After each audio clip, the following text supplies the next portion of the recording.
Xin chào tất cả các bạn, chào mừng các bạn đã quay trở lại với kênh VTech của chúng tôi. Và ở video ngày hôm nay tôi sẽ hướng dẫn cho các bạn cách khắc phục lỗi Insert Slicer bị ẩn ở trong Excel. Ví dụ như ở đây, để sử dụng chức năng Insert Slicer, đầu tiên chúng ta sẽ chọn vùng bảng, nhấn tổ phím Ctrl T. Sau đó chúng ta chọn OK.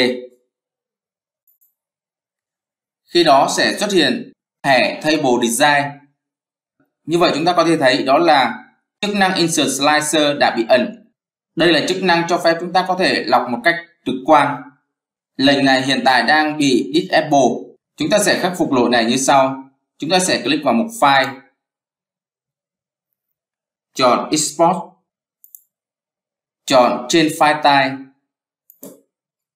Như vậy phần mở rộng của tệp Excel này đang là định dạng của phiên bản Excel 97 đến 2003. Phần mở rộng đó là XLS. Như vậy chúng ta chỉ cần đổi qua định dạng đó là XLSX. Chúng ta sẽ click vào đây. Sau đó chúng ta chọn Save As. Ở đây tôi sẽ lưu ngoài màn hình desktop. Chọn Save. Sau đó chúng ta sẽ đóng tập tin này lại.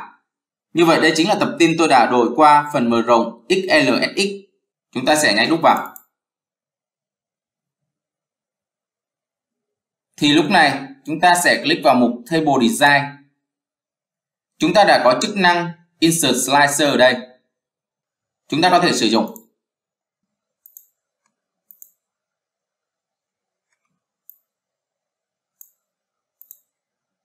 Đây chính là chức năng lọc nâng cao.